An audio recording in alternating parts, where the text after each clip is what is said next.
Hello dear students, welcome back to in this video. अपनी super fast division की series में physics का एक बेहतरीन चैप्टर अपना human eye and the colourful world, chapter number 11। Alright students, और इसके बाद में अपना एक चैप्टर बचता है magnetic effect of electric current. Students, हमेशा की तरह चैप्टर का वेटेज पता होना चाहिए, और ये chapter last year 2022 board exam के अंदर नहीं आया था, तो थोड़ा सा प्रॉब्लम होगी अपने को गैस करने की, क्योंकि जो 22 में आ जाता है वो 23 में नहीं छपता, चाहे कोई भी एग्जाम क्यों ना हो। लेकिन फिर भी मैं अपनी तरफ से काफी कोशिश करूंगा कि यहां से जो भी बताऊंगा वो एग्जाम में छप जाएगा स्टूडेंट्स। और ये चैप्टर अपना 4 मार्क्स का, 4 मार्क्स के अंदर आपको 2 क्वेश्चन देखने को मिलेंगे। एक क्वेश्चन आएगा आपका long answer question having 3 marks, जो कि इंटरप्रिटेशन बेस्ड या हम बोल सकते हैं एक्सप्लेनेशन बेस्ड होगा, और एक आएगा एमसीक्यूज जो कि नॉलेज बेस्ड होगा। और ये चैप्टर बेहद आसान है। ये चैप्टर वैसे काफी लेंथी चैप्टर है, इसके अंदर अपने को ये काफी सारी फिनोमेना ही पढ़नी पड़ेगी, लेकिन बोर्ड ने इस पूरे इतने इंपॉर्टेंट चैप्टर को 4 मार्क्स के अंदर ही कंप्लीट कर दिया कि बोर्ड में इसमें 4 मार्क्स के क्वेश्चन पूछे जाएंगे। लेकिन ये चैप्टर बहुत इंपॉर्टेंट है। ऑलराइट, तो इस चैप्टर में 2 क्वेश्चन पूछे जाएंगे, ओनली 2 क्वेश्चन। ऑलराइट स्टूडेंट्स, तो इस चैप्टर में क्या पूछा जाएगा? चैप्टर का नाम है human eye and the colourful world. Students, इस चैप्टर को हम यदि डिवाइड करें तो part A, part B, part C and part D में डिवाइड कर सकते हैं। पार्ट ए, जिसके अंदर हम बात करेंगे चैप्टर को इंट्रोडक्शन के बारे में, ह्यूमन आई की इंटरनल स्ट्रक्चर और ह्यूमन आई के पार्ट्स और उनके फंक्शन के बारे में। ऑलराइट, और साथ में हम बात करेंगे एक technical terms like that is power of accommodation और डिफेक्ट्स ऑफ विजन। तो इस यदि पार्ट ए में यदि मैं बात करूं तो यदि आपको ये पूछ सकता है कि ह्यूमन आई का डायग्राम पूछ के आपको ह्यूमन आई के दो जो ह्यूमन आई के जो पार्ट्स हैं, या उनके मैं बात कर सकता हूं लाइक लेंस के बारे में पूछेगा, कॉर्निया के बारे में पूछेगा कि इनके फंक्शन लिखो, तो डायग्राम पूछ के आपके इनके फंक्शन पूछ सकता है।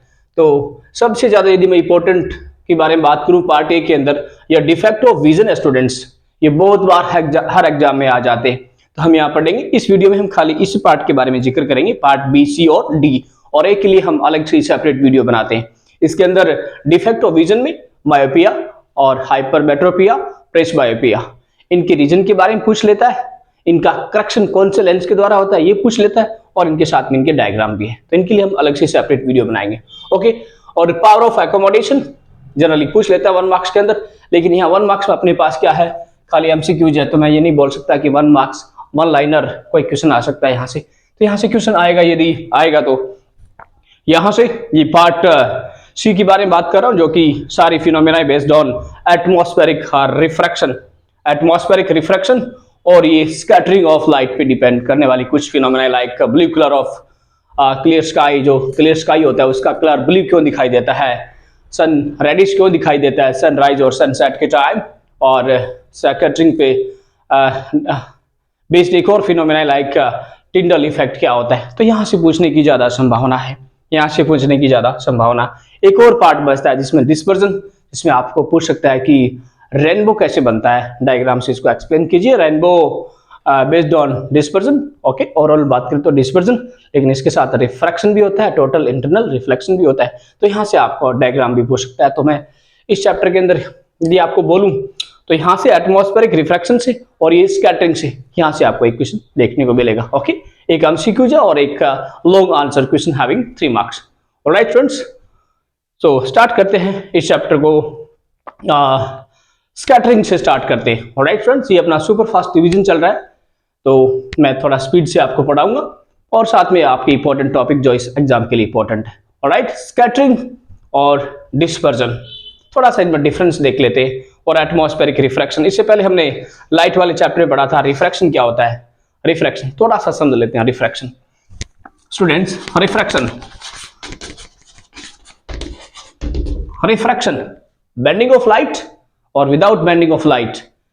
Bending of light is known as refraction. जब लाइट रेज एक मीडियम से दूसरे मीडियम में जाती है, सपोज दैट ये लाइट रेज किस में आ रही है, किससे आ रही है, एयर से आ रही है, और ये ग्लास में जा रही है, किस में जा रही है, ग्लास। ये मीडियम फर्स्ट है और ये आपका मीडियम 2 है। वैसे लाइट की जो स्पीड होती है 3 × 10⁸ मीटर पर सेकंड होती है। ऑलराइट, मैं इसकी एयर के बारे में बात कर रहा हूँ। ऑलराइट, लेकिन जैसे ये दूसरे मीडियम में एंटर करती है जो कि एयर से ज़्यादा डेंस है, तो उसकी स्पीड कम हो जाती है। स्पीड कम होने से ये क्या हो जाती है, बेंड हो जाती है। तो ये थोड़ा ऐसा बेंड हो जाएगी। ऑलराइट, ये bending of light, bending of light is known as, कितने एंगल से आई, इसके लिए हम एक इमेजिनरी लाइन खींच सकते हैं और कितने एंगल से वापस चली गई।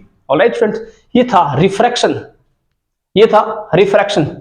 एक रिफ्रैक्शन एटमॉस्फेयर के द्वारा होता है, एटमॉस्फेयर स्टूडेंट्स, इसलिए इसके नाम के आगे लग गया एटमॉस्फेरिक रिफ्रैक्शन।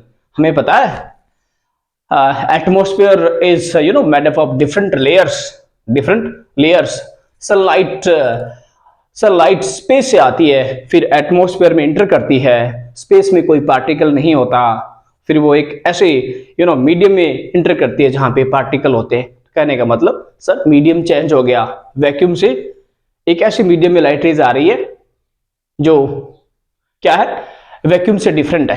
तो एक मीडियम से दूसरे मीडियम में आ रही तो वो क्या हो जाएगी, बेंड हो जाएगी। और ये किसके द्वारा हुआ, एटमॉस्फेयर के द्वारा हुआ। एटमॉस्फेयर में बहुत सारे पार्टिकल है, अलग अलग लेयर है, डिफरेंट लेयर है, different layer having different number of particle, different density. Alright students, तो ये जो एटमॉस्फेरिक रिफ्रैक्शन है, ये जो रिफ्रैक्शन है ये किसके द्वारा हुआ, एटमॉस्फेयर। एटमॉस्फेयर, एटमो का मतलब होता है एयर। ओके, एयर इंग्लिश का वर्ड है, ये साइंटिफिक नेम आ गया एयर, एटमॉस्फेरिक रिफ्रैक्शन। तो आपको पूछेगा कि जो स्टार ट्विंकलिंग क्यों करते हैं, तो सबसे पहली बात इसमें आप सीधा बोल सकते हैं ड्यू टू एटमॉस्फेरिक रिफ्रैक्शन। यदि आप ये सीधा लिख दोगे तो दिक्कत हो जाएगी, आपको साथ में लिखना पड़ेगा atmospheric refraction. Okay, these all phenomena based on atmospheric refraction, like star twinkle करते हैं लेकिन प्लेनेट नहीं करते। कारण बताइए, advance sunrise and delayed sunset. Advance sunrise, sunrise हुआ भी नहीं फिर भी आपको एडवांस में दिखाई दे रहा है, सन सेट हुआ भी नहीं फिर भी आपको दिखाई दे रहा है। तो ये जो फिनोमेना है एटमॉस्फेरिक रिफ्रैक्शन पे है। और जो स्टार होते हैं जो होते हैं यहाँ पर दिखाई देते हैं, यहाँ पर मतलब जो इनके एक्चुअल जो उनकी पोजीशन है उससे ऊपर दिखाई देते हैं। ऐसा क्यों? और एक और इसमें जो सन की शेप है वो सनराइज और सनसेट के टाइम ये ओवल शेप में दिखाई देता है और एट द टाइम ऑफ नून वो सर्कुलर दिखाई देता है। ऐसा क्यों? Because of atmospheric reflection. Alright students, और ये डिस्पर्जन और ये स्कैटरिंग, थोड़ा सा इनमें डिफरेंस कर लेते हैं। What does mean of scattering and what does mean of dispersion? Alright students, scattering, scatter हो जाना मतलब फैल जाना, स्कैटर हो जाना, फैल जाना। स्टूडेंट्स, एटमॉस्फेयर के अंदर बहुत सारे पार्टिकल है, लाइक गैसीय particle, carbon particle, dust particle, water particles. Okay, ये सनलाइट है, ये सनलाइट है, ये स्पेस से आ रही है। कहां से आ रही है? स्पेस से आ रही है। स्पेस के अंदर there is no scattering, there is no scattering, no bending, because no particle, नो particle in space, so there is no change in the direction of sunlight. all right, जैसे ही इंटर करती है एटमॉस्फेयर के अंदर, तो atmosphere is made up of different layers, every different layer having different density, different particle. तो ये जो लाइट रेज आ रही है ना स्ट्रीट, ये क्या हो जाएगी? अलग अलग डिफरेंट लेयर है स्टूडेंट्स, डिफरेंट लेयर है। तो क्या हो जाएगा? ऑलराइट, मैं ये आपको एटमॉस्फेरिक रिफ्रैक्शन के बारे में बात कर रहा हूँ। ऑलराइट फ्रेंड्स, ओके, स्कैटरिंग नहीं, एटमॉस्फेरिक रिफ्रैक्शन। तो ये लाइट रेज क्या करेगी? एटमॉस्फेयर में आती क्या हो जाएगी? क्योंकि अलग अलग लेयर है, हर एक लेयर का अलग अलग डेंसिटी है, तो ऐसे ये जिगजैग हो जाएगी, जिगजैग। ऑलराइट, तो ये किसकी वजह से हुआ? एटमॉस्फेयर में जो पार्टिकल है उसकी वजह से हुआ, bending of light because of atmosphere particle या density of different layers. Got it students? अब बात आती है स्कैटरिंग की। अब बात आती है स्कैटरिंग। स्कैटरिंग का मतलब क्या होता है स्टूडेंट्स? अभी हमने बात की, ये अपना अर्थ है और ये लेयर है, इसके अंदर क्या है? पार्टिकल्स। क्या है? पार्टिकल। ये सनलाइट ये स्पेस से आ रही है। कहां से आ रही है? स्पेस से आ रही है। और ये कोई पार्टिकल है। जैसे ये लाइट रेज पार्टिकल पे गिरेगी तो ये डिफरेंट डायरेक्शन के अंदर क्या हो जाएगी, स्कैटर हो जाएगी। क्या हो जाएगी, डिफरेंट डायरेक्शन के अंदर क्या हो जाएगी, स्कैटर, फैल जाएगी।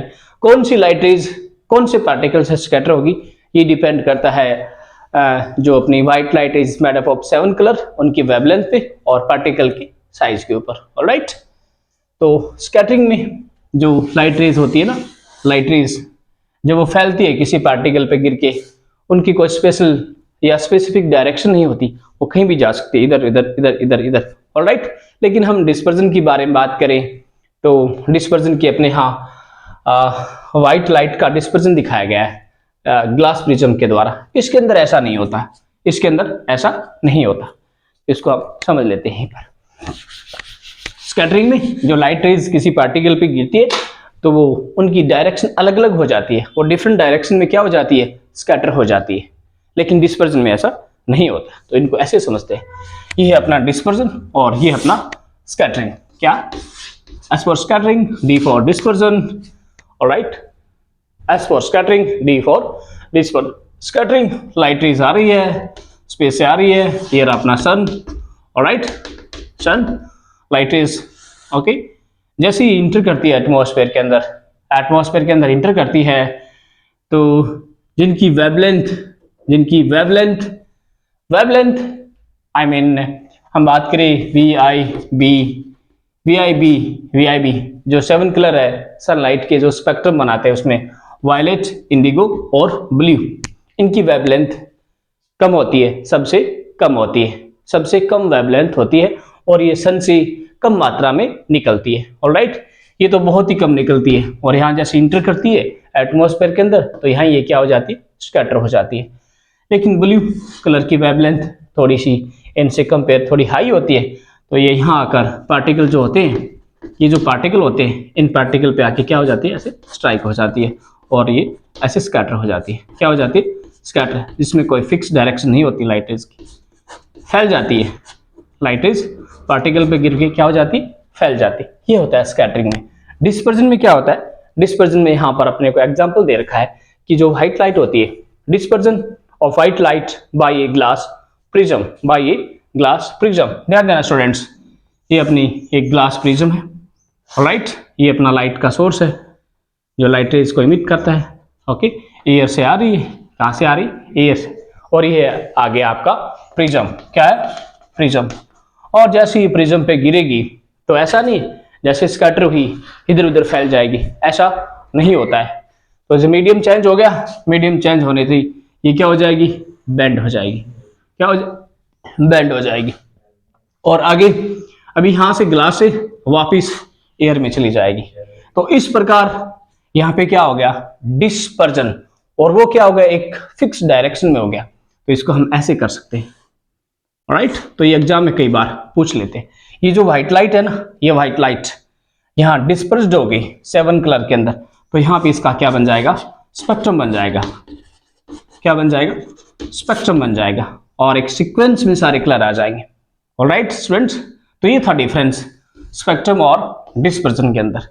तो इसके बाद की कुछ और फिनोमेना हैं, इसको हम अगले वीडियो में पढ़ते हैं। जो मैंने आपको बताया कि ये जो अलग अलग पार्ट बनाया है, इसमें डिफेक्ट ऑफ विजन में अक्सर एग्जाम में क्वेश्चन पूछ लेते हैं कि ये डिफेक्ट क्या है, इसका करेक्शन बताइए। और डिस्पर्जन में मैं बात करूं तो ये आपका व्हाइट लाइट का स्पेक्ट्रम कैसे बनता है, डायग्राम देखिए, आपको इसकी डेफिनेशन पूछ सकता है।